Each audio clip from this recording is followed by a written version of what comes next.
संयुक्तं नित्यं ध्यायन्ति योगिनः कामदं मोक्षदं चैव ओंकाराय नमो नमः। अविरल शब्द घनौघा प्रक्षालति सकल भूतल मल कलंका मुनिभरोपास तीर्था सरस्वती हरत नो दुर्तान् अज्ञानतिमिरान्ध्यानां ज्ञानाञ्जनशलाकया चक्षुरुन्मीलितं येन तस्मै श्रीगुरुभ्ये नमः। परम गुरुभ्ये नमः। परम प्राचार्य गुरुभ्ये नमः। सकल कलश विध्वंसकं श्रेषां परिवर्धकं धर्म संबंधकं भव्य जीव मनः प्रतिबोधकारकं तं शास्त्रं श्री तत्वार्थ सूत्र जी नामधेयम् अस्य मूल ग्रंथ कर्तारा श्री सर्वज्ञ देवा तद उत्तर ग्रंथ कर्तारा श्री गणधर देवा प्रति गणधर देवा तेषां वचनोनुसारम श्रीमद् आचार्य प्रवर्षामि उमा स्वामी आचार्येण दृष्टं मंगलम भगवान वीरो मंगलम गौतमो गणि मंगलम कुंद कुंदार्यो जैन धर्मोस्तु मंगलम सर्वमंगलमांगल्यं सर्वकल्याणकारकं प्रधानां सर्वधर्माणां जैनं जयतु शासनं मोक्षमार्गस्य नेतारं भेत्तारं कर्मभूभृतां ज्ञातारं विश्वतत्त्वानां वन्दे तद्गुणलब्धये। पंच परमेष्टि भगवान की जय। संत श्रोमणी आचार्य गुरुवर श्री विद्यासागर जी महामुनिराज की जय। परम पूज्य आचार्य श्री समय सागर जी महाराज की जय।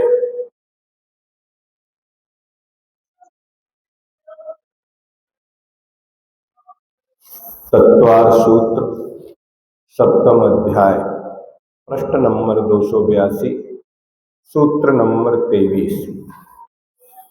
अभी 12 व्रतों का वर्णन हुआ, संलेखना की चर्चा हुई। अब उन व्रतों में, सम्यक दर्शन में और संलेखना में जो अतिचार लगते हैं,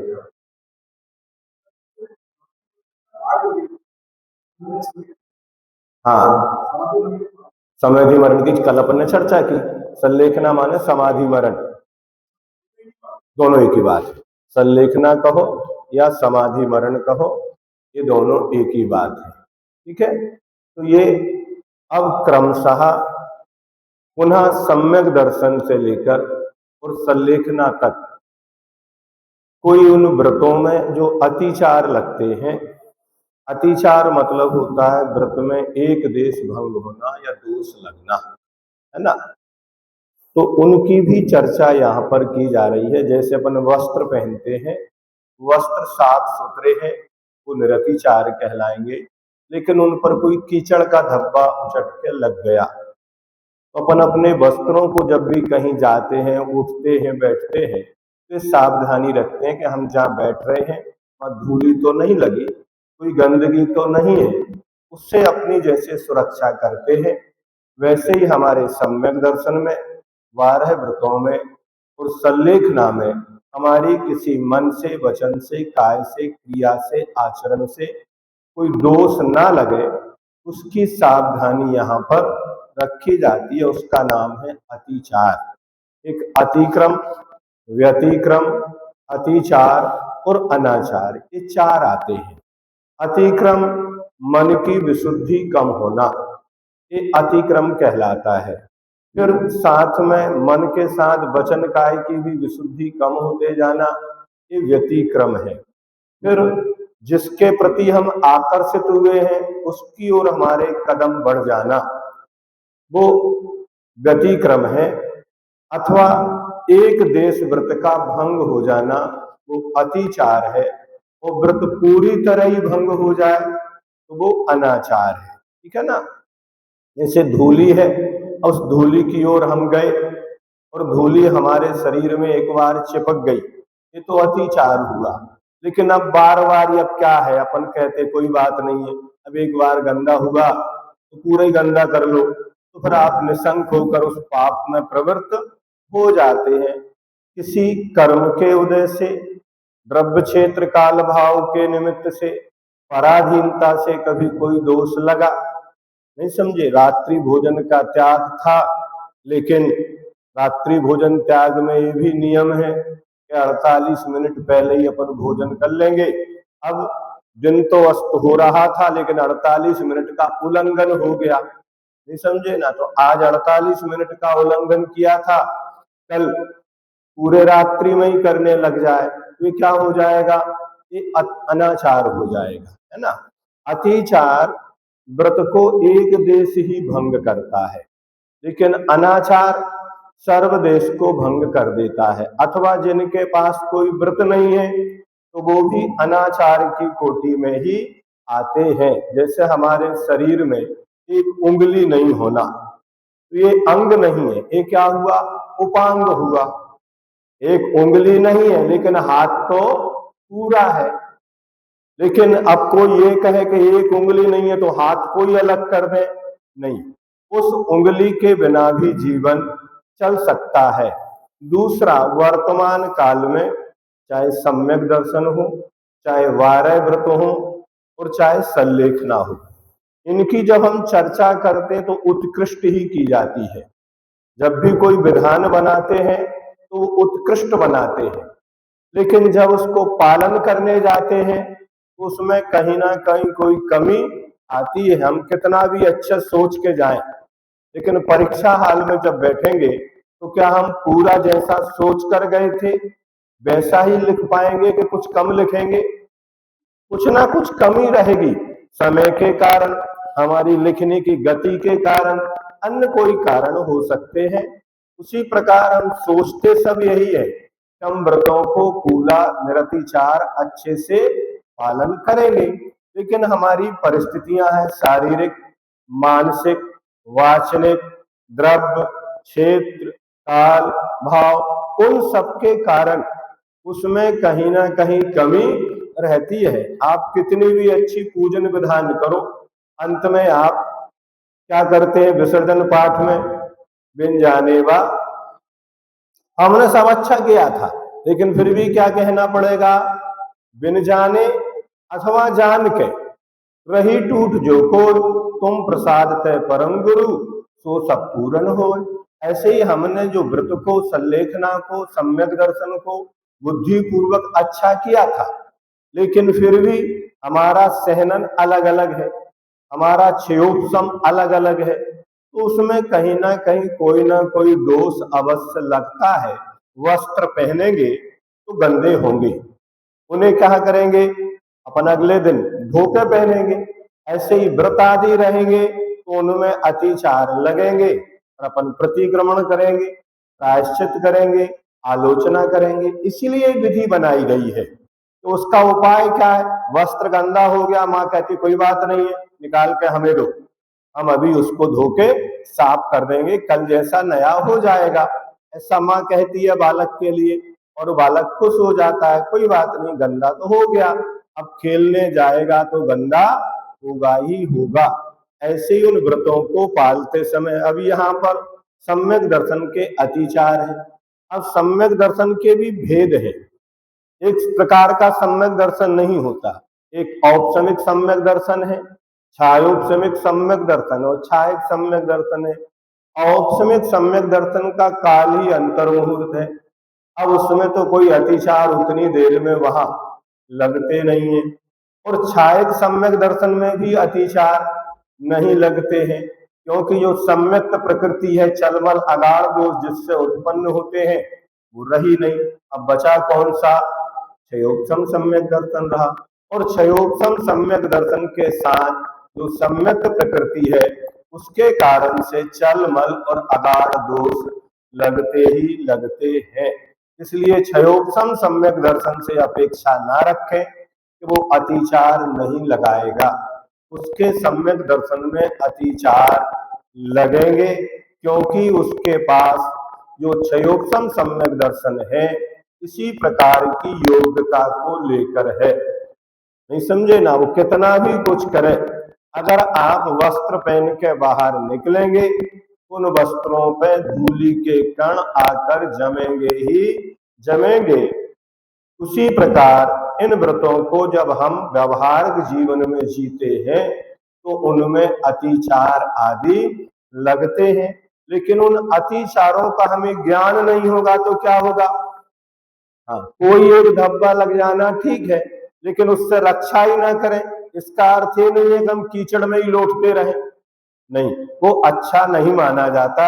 इसलिए व्यक्ति पूरे प्रयत्न से उस धूली कीचड़ से अपने को जैसे बचाने का प्रयास करता है, वैसे ये सम्यक दृष्टि भी बुद्धि पूर्वक कोई दोष नहीं लगाता जानबूझकर कि अतिचार है और मैं लगा लूं।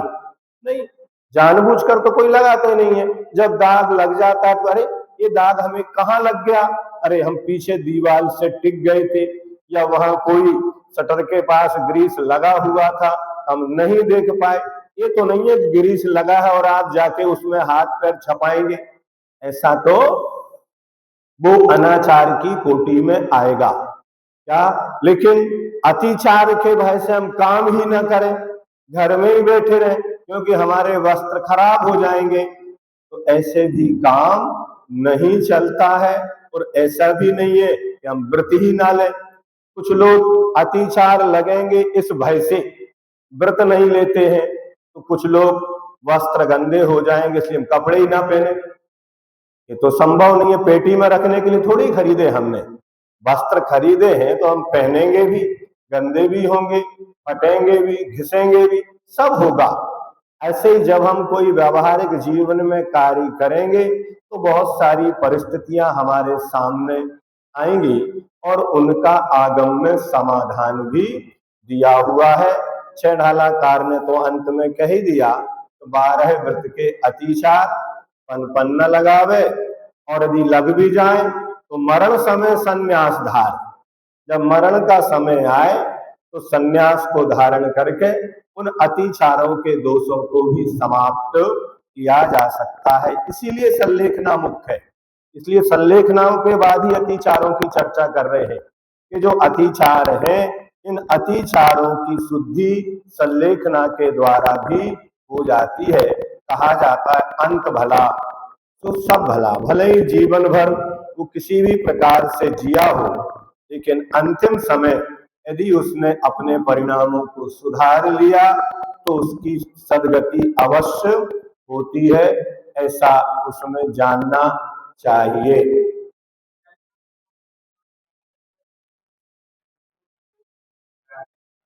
हाँ, बनते ना। शांतिनाथ भगवान शांति के करता है, यही तो चल दो उसे।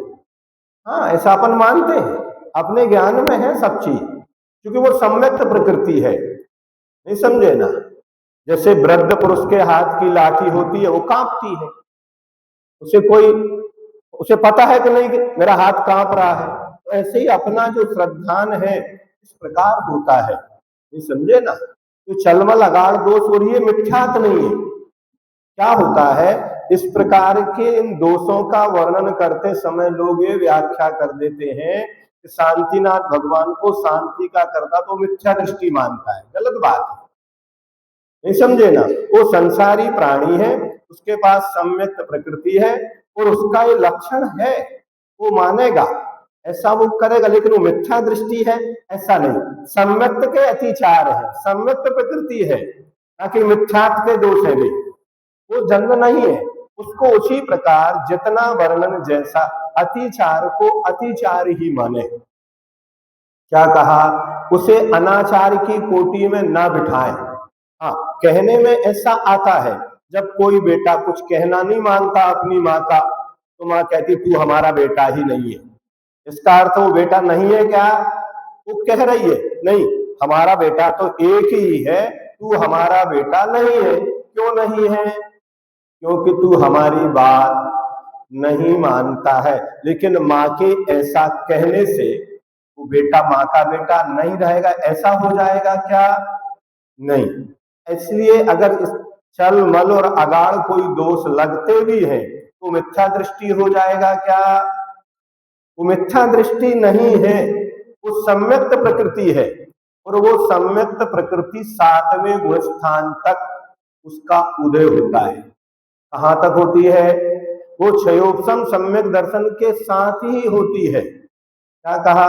लेकिन कम्मख्य कारणम नित्यम, वह सम्यक प्रकृति कर्मों का ही नाश करने वाली है। इसको एक उदाहरण से आप समझ सकते हैं। रावण, विभीषण और कुंभकर्ण, तीन भाई थे। कितने थे? रावण, विभीषण और कुंभकर्ण। विभीषण रामचंद्र जी के पक्ष में मिल गए। किसके पक्ष में आ गए? रामचंद्र जी के पक्ष में आ गए। जब रावण का मरण हुआ, किसका? रावण का। उस समय जब विभीषण आया तो लोगों के मन में शंका हुई। क्या शंका हुई? आखिर है तो रावण का भाई, कहीं इसका मन ना बदल जाए। इसलिए सभी लोग सावधान हो गए और अपने हाथों में शस्त्र संभाल लिए। क्यों हुआ ऐसा? क्योंकि वो रावण का भाई था। उसी प्रकार ये सम्यक प्रकृति है, ये मिथ्यात्व में से निकलती है। कहां से आती है? जब मिथ्यात्व के तीन टुकड़े होते हैं तब मिथ्या, सम्यक मिथ्या और सम्यक प्रकृति। अब वो सम्यक प्रकृति आत्मा की ओर मिल गई, व्रतों के साथ मिल गई। अब वो क्या करेगी? अब वह मिथ्यात्व के विनाश का कारण बनेगी, कर्मों के नाश में कारण बनेगी। जैसे विभीषण रावण के लिए विनाश में कारण हुए, इसलिए वह सम्यक प्रकृति उसी के नाश में कारण बनती है। एक व्यवस्था है, बिल्कुल बिना उसके अपनी ओर मिलाए कोई भी क्रिया संपन्न नहीं होती है। जैसे लकड़ी के वृक्ष जब कटते हैं, उस कुल्हाड़ी में जो दस्ता होता है वो किसका होता है? लकड़ी का होता है। ऐसे ही वो सम्यक प्रकृति यद्यपि कर्मों के ही वंश की है, मोहिनी कर्म की है, तो कर्मों का नाश करने के लिए कर्मों का सहयोग लेना ही पड़ता है। बिना कर्मों के सहयोग के कोई भी जीव आत्मा कर्मों को नष्ट नहीं कर सकती। तो सबसे पहले किसको साथ में लिया? संगीपना, पंचेंद्रीपना, पर्याप्तकपना, ये सब क्या है? ये कर्म ही है। फिर सम्यक आ गया तो सीधा छायक सम्यक तो होगा नहीं, औपसमिक होगा, छायोपसमिक होगा। तो वो छायोपसमिक सम्यक में जो सम्यक प्रकृति है वह भी कर्मों के नाश में ही कारण बनती है। वहीं से निर्जरा प्रारंभ होती है, पहला स्थान उसी के कारण बना। रास्ता किससे मिला?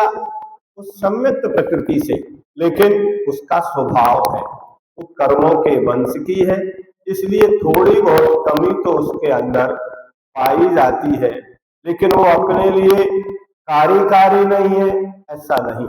जब छायक सम्यक आ जाएगा वो अपने आप चली जाएगी, फिर उसको कोई भेजने की आवश्यकता, जब तक लंका में रहेंगे तो विभीषण का राज्य तो कहलाएगा।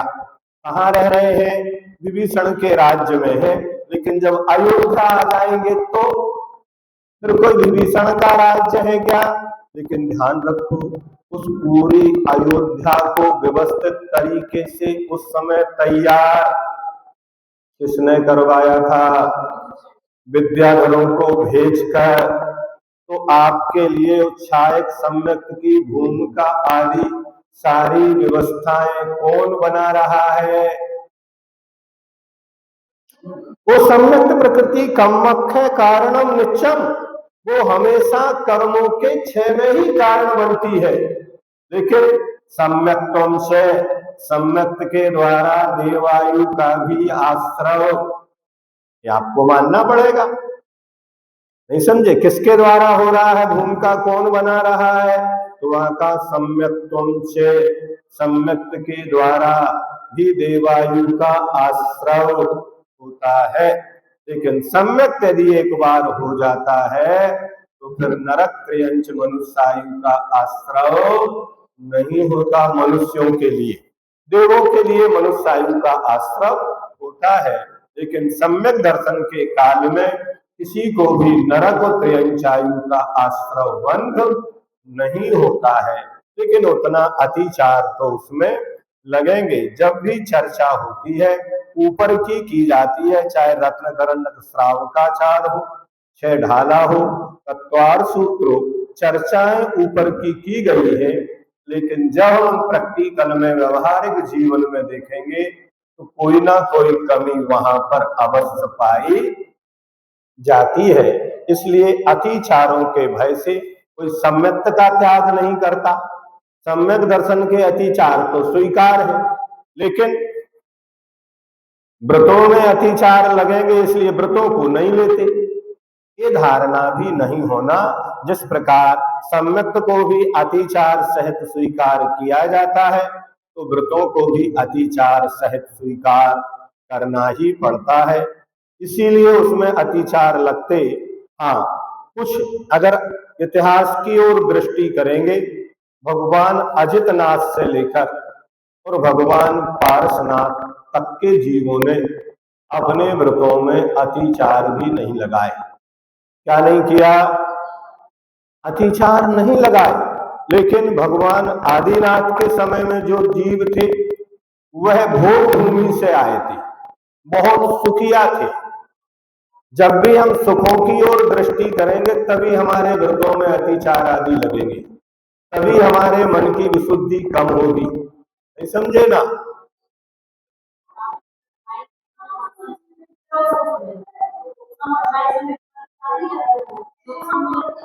हाँ, सिर्फ वो कहच पे आप आए नहीं थे। जो भी अतिचार लगते हैं वे क्षयोपम सम्यक दर्शन में ही लगते हैं। लेकिन अपन ये कहें कि अजितनाथ से पारसनाथ तक कोई अतिचार नहीं लगते थे, लगते थे, लेकिन वो इतने बड़े अतिचार नहीं लगते थे कि उनकी कोई सजा मिले, उसके लिए कोई प्रतिक्रमण करना पड़े, ऐसी कोई व्यवस्था नहीं थी। लेकिन आदिनाथ के समय में लगते थे और भगवान महावीर के समय आते आते वो सुख का काल कर्म भूमि का कुछ ऐसा ह्रास हुआ और आगे आके पहले अनजाने में दोष लगाते थे अज्ञानता के कारण, और भगवान महावीर के समय जो लोग हैं वे वक्र बुद्धि हैं। आदिनाथ के समय जड़ बुद्धि थे, उतना ज्ञान नहीं था तो अतिचार आदि दोष लगते थे।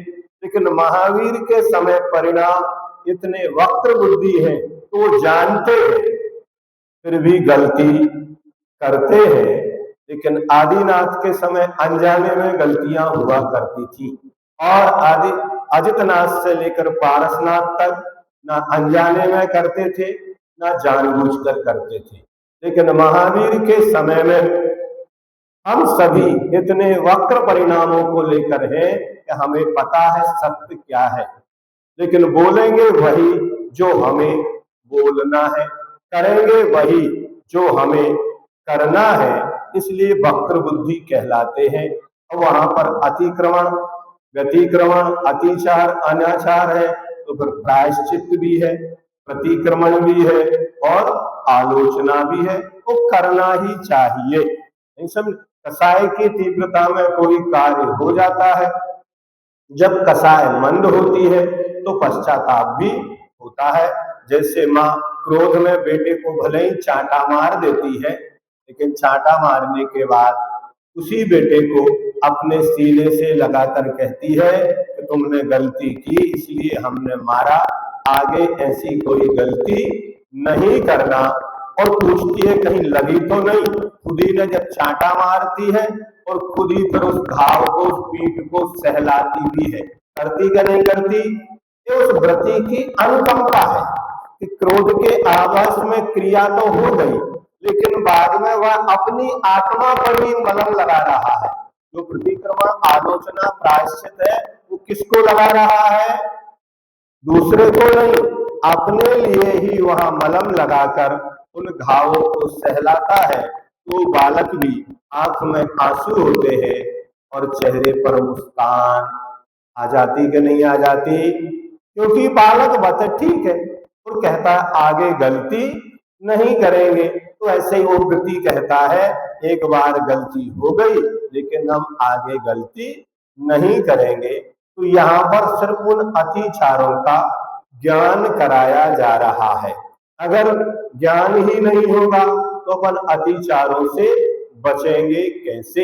इसलिए जहां भी जो कुछ संभावनाएं होती है वहां बोर्ड लगा दिए जाते हैं कि आप देखकर चलें, आगे ऐसा है, यहाँ ऐसा है। तो जब लगा दिया तो लोग समझ जाते हैं हमें यहाँ ऐसा काम नहीं करना।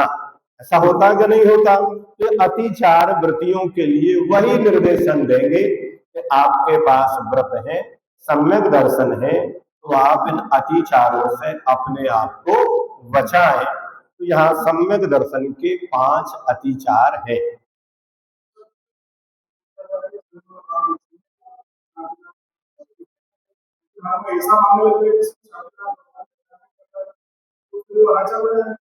देखिए क्या होता है,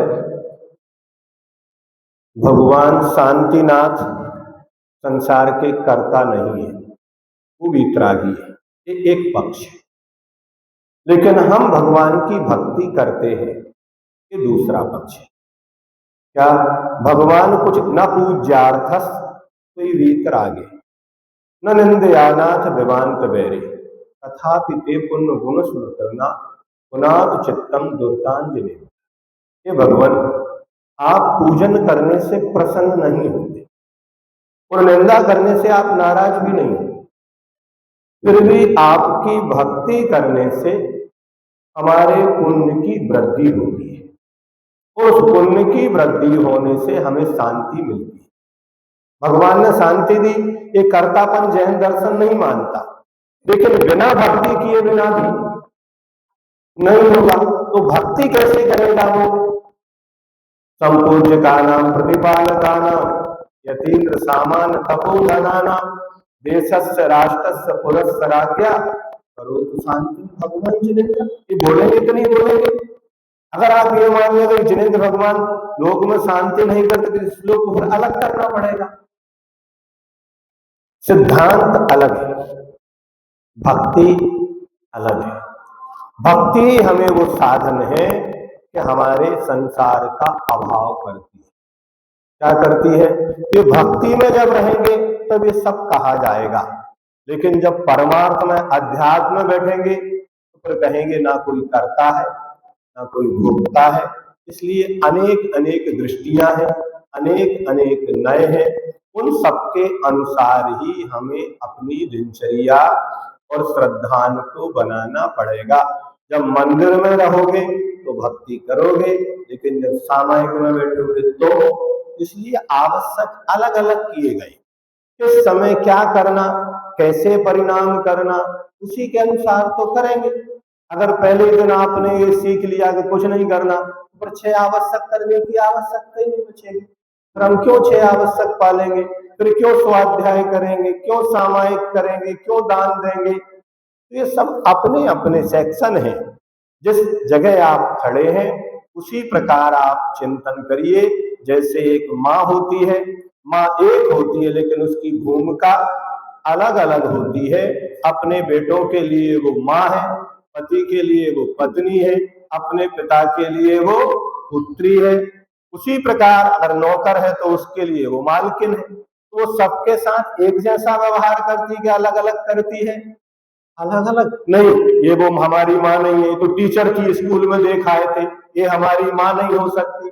नहीं, स्कूल में भले जब वो पढ़ा रही है तो वो टीचर है, वहां ऐसा व्यवहार नहीं करेगी मेरा बेटा इसलिए नकल करवा दी। नहीं, हमारी माँ ने हमको नकल नहीं करवाई तो घर में आके बेटा कल लड़ने लगे, अरे आप वही हो ना जिसने हमें ऐसा नहीं करने दिया। नहीं, स्कूल में उसकी भूमिका अलग है, वहां वो टीचर के ही उसमें रहेगी। मतलब वो टीचर है लेकिन परीक्षा हाल में रहेगा तो क्या करेगा?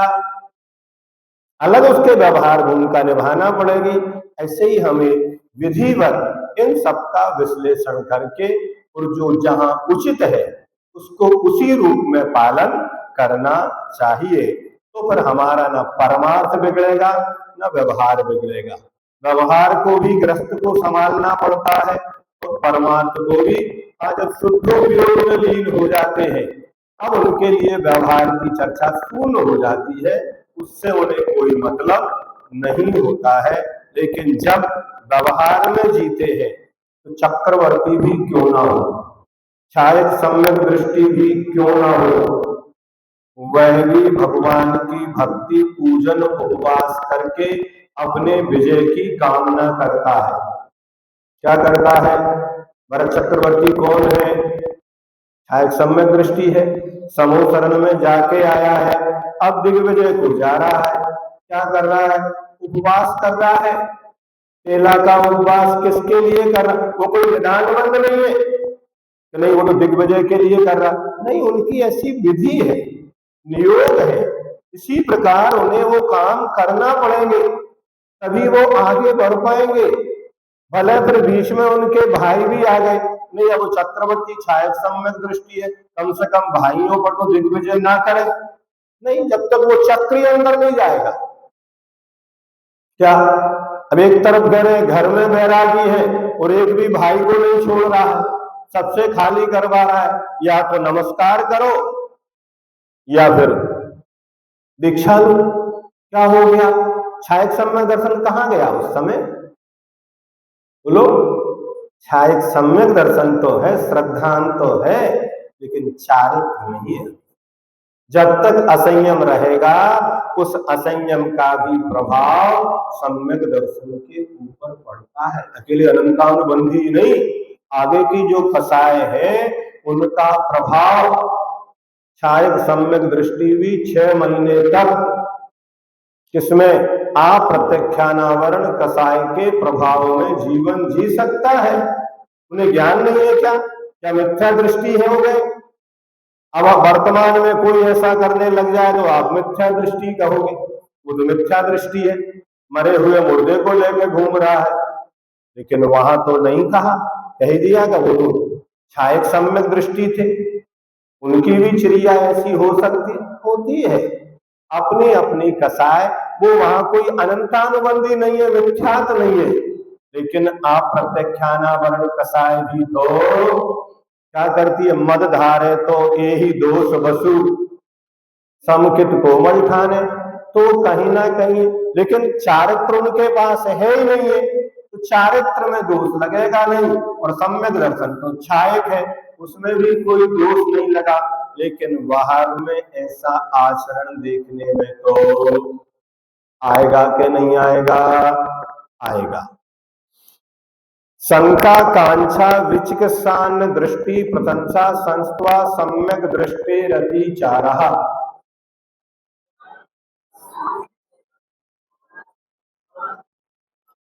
शंका कांक्षा विचिकित्सा अन्न दृष्टि प्रशंसा संस्त्वा सम्यक दृष्टि रति चारः।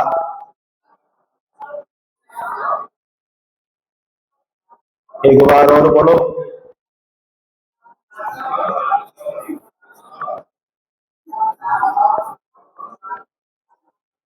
शंका कांक्षा विचिकित्सा अन्न दृष्टि प्रशंसा और अन्न दृष्टि संस्थाओं, ये सम्यक दर्शन के 5 अतिचार हैं। सम्यक दर्शन क्या है? अपन पढ़ के आए, तत्वार श्रद्धानम सम्यक दर्शनम। कहाँ पढ़ा था? पहले अध्याय में ही पढ़ लिया था, वहां लक्षण पढ़ लिया था। अब उस सम्यक दर्शन के अतिचारों का वर्णन यहाँ क्यों कर रहे हैं? क्योंकि यहाँ अतिचारों का क्रम प्राप्त है, इसलिए अलग से व्याख्यान ना करना पड़े। तो यहाँ पर सम्यक दर्शन के अतिचारों का वर्णन पहले, फिर व्रतों के और संलेखना की बात की जाएगी। जो गुण या व्रत अंश रूप से भंग हो, अर्थात जिसमें दोष लगे, उसे अतिचार कहते हैं। उक्त दोषों से सम्यक दर्शन का निर्मूल नाश नहीं होता, अर्थात वो मिथ्या दृष्टि नहीं हो जाता, मात्र क्या होता है? मलिन होता है। अगर कोई एक किनारे पर वस्त्र थोड़ा सा छेद हो गया, इसका अर्थ ये नहीं है वो निर्वस्त्र हो गया। एक छेद में से कोई शरीर का अंग दिखने लगा, फट गया था, तो पूरा वस्त्र का अभाव हुआ क्या? नहीं। इसी प्रकार कहा जा रहा है कि वो दोष अतिचार से सम्यक दर्शन निर्मूल नहीं होता।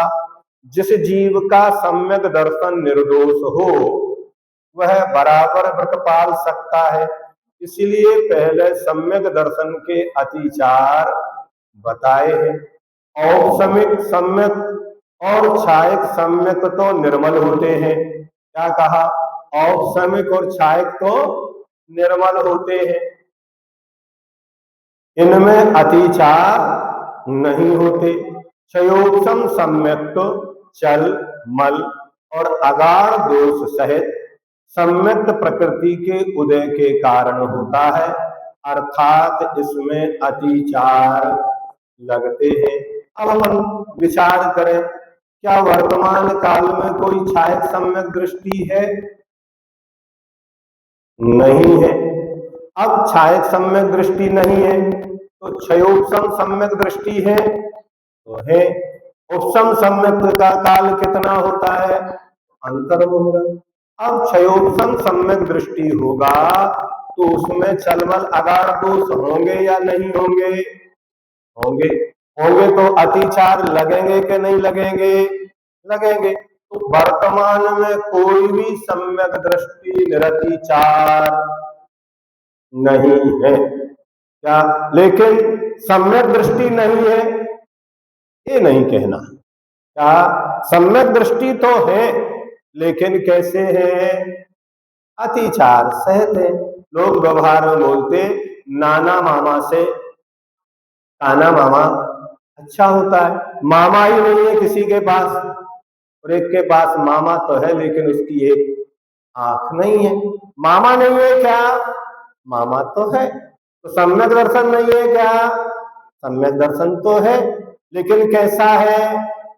अतिचार है। क्यों है? क्योंकि क्षयोपम सम्यक दर्शन है और उसमें चलमल अगाढ़ दोष लगते ही है।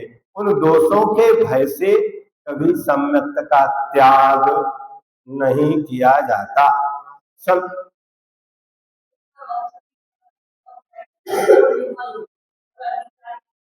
हाँ, नहीं, सम्यक में अतिचार नहीं था। वो उनके पास चारित्र नहीं था। क्या कहा? उस सम्यक में अतिचार नहीं है। समझे ना? अपने को लगता है, क्योंकि अपन पूरा अध्ययन विचार विश्लेषण करके पढ़ेंगे तब समझ में आएगा। ये अतिचार नहीं है, वो लक्ष्मण को लेके घूम रहे हैं। वो अप्रत्यक्षानावरण कर्म कसाय का वासना काल है 6 महीने का।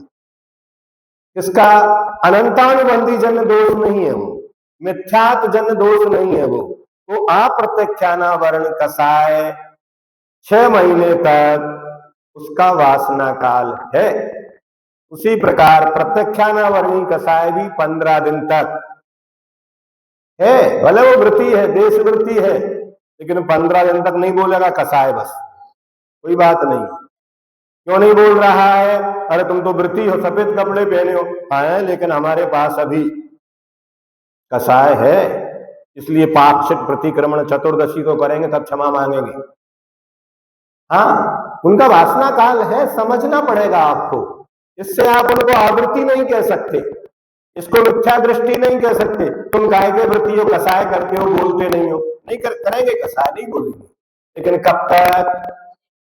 15 दिन तक वृत्ति है तो, और सम्यक दृष्टि है तो 6 महीने तक। तो मुनि महाराज है तो अंतर्मुहूर्त तक। सबके अपने अपने काल है, उनका कार्य होगा, ऐसा नहीं। ठीक है ना?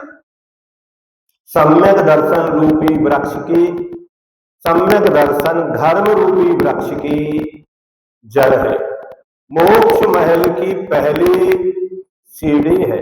इसके बिना ज्ञान और चारित्र सम्यक पने को प्राप्त नहीं होते। अतः सम्यक चारित्र को निर्दोष पालने के लिए अपने आत्मा के वास्तविक स्वरूप को समझकर सम्यक दर्शन रूपी रत्न से अपनी आत्मा को भूषित करें और सम्यक दर्शन को निरतिचार बनावे। ये ज्ञान तो हो जाएगा, लेकिन निरतिचार बनाना ये संभव है। बहुत सारी चीजों को हम जानते हैं, समझते हैं, लेकिन उसको आचरण में लाने के लिए समर्थ नहीं हो सकते। इसका हमें उसका करना ही चाहिए। निरतिचार तब बनेगा जब क्षायिक सम्यक होगा।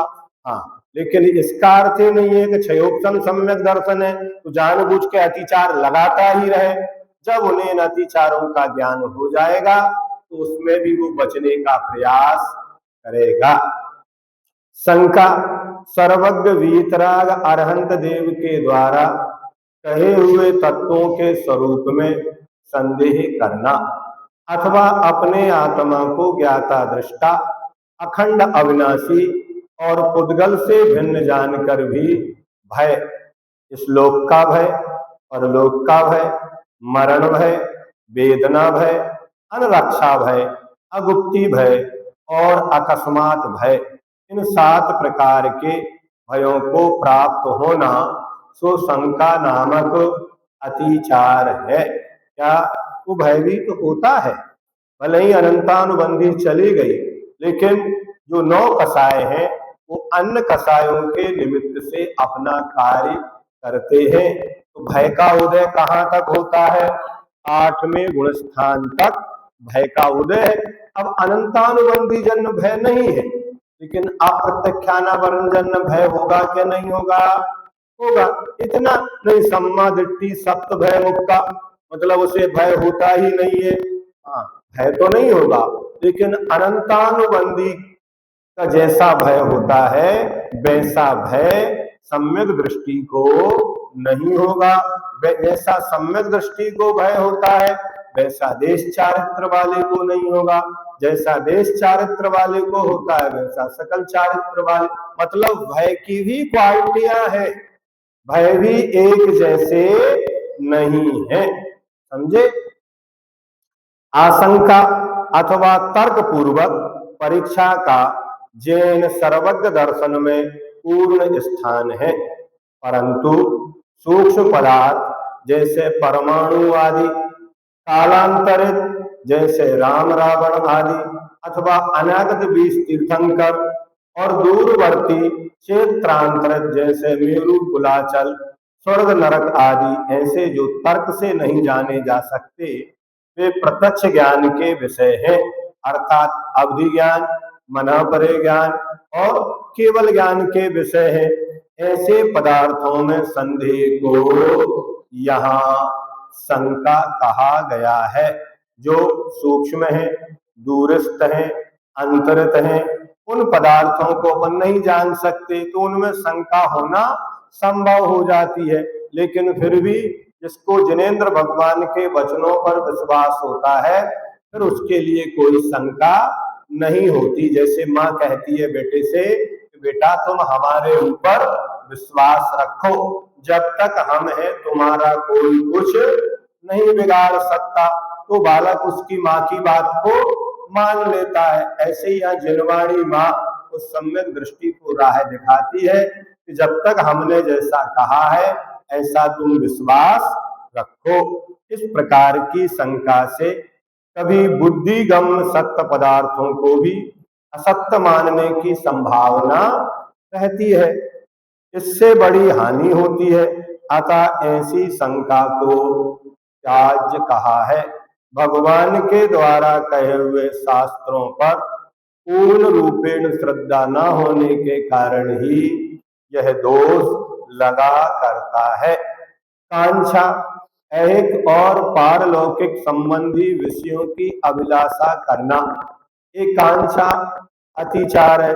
धर्म का फल तो आत्म शुद्धि है, अतीन्द्रिय सुख की प्राप्ति करने का है। अतः धर्माचरण करते हुए उससे सांसारिक विषयों की वांछा करना एक उद्देश्य भ्रष्ट होना है, सच राग रूप दोष है। ये क्या है? ये है तो दोष, लेकिन कैसा है? सत्य के विषय में जानता हुआ भी ऐसा राग वो कर लेता है। विचिकित्सा, रत्नत्रय के द्वारा पवित्र किंतु बाह्य में मलिन शरीर वाले मुनियों को देखकर उनके प्रति अथवा धर्मात्मा के गुणों के प्रति या दुखी दरिद्री जीवों को देखकर उनके प्रति ग्लानि हो जाना सो विचिकित्सा अतिचार है। यह द्वेष रूप है। पहले वाला राग रूप था और ये दूसरा वाला द्वेष रूप है। इससे समभाव जो मोक्ष का मूल साधन है वह नष्ट होता है। यदि वस्तु स्वरूप का यथार्थ समझ हो तो वह दोष उत्पन्न ना हो। अन्य दृष्टि प्रशंसा, मिथ्या दृष्टि के ज्ञान, तप आदि को मन से अच्छा समझना। अन्य दृष्टि संस्तव, मिथ्या दृष्टि के ज्ञान, तप आदि को वचन से प्रशंसा करना। ये समस्त दोष होने पर सम्यक दृष्टि जीव उन्हें दोष रूप से जानता है और इन दोषों का उसे खेद है, इसलिए ये अतिचार है। किंतु जो जीव इन दोषों को दोष रूप ना माने और उपादेय माने उसके तो अतिचार नहीं, क्या हो जाएगा? अनाचार है। और फिर वह मिथ्या दृष्टि है, फिर वो सम्यक दृष्टि भी अनाचार हो गया, तो सम्यक का भी अभाव हो गया। सम्यक दर्शन के निसंकित, निकांक्षित, निर्विचिकित्सा, अमूल दृष्टि, उपगूहन, स्थितिकरण, वात्सल्य और प्रभावना, ये 8 अंग हैं। सम्यक दर्शन के जो 5 अतिचार बताए हैं उनमें पहले तो 3 निसंकादि, पहले 3 गुणों में आने वाले दोष हैं और बाकी जो 2 अतिचार का समावेश अमूल दृष्टि और शेष 4 गुणों के दोष में होता है। सम्यक दृष्टि के 8 अंग हैं, उनके जो दोष हैं उनमें भी इनको घटा दिया गया। अतिचार की 4 श्रेणियां हैं, अतिक्रम, व्यतिक्रम, अतिचार। यहां तक व्रत भंग नहीं होता। क्या कहा? ध्यान से पढ़ो, हम नहीं कह रहे, पुस्तक में लिखा है अतिक्रम, व्यतिक्रम और अतिचार। यहां तक व्रत भंग नहीं होता, सम्यक दर्शन का अभाव नहीं होता। अनाचार होने पर व्रत भंग हो जाता है। इन दोषों की शुद्धि के लिए ही प्रतिक्रमण किया जाता है। अब एक दृष्टांत के द्वारा समझा रहे कि अतिक्रम क्या है, व्यतिक्रम क्या है, अतिचार क्या है और अनाचार। एक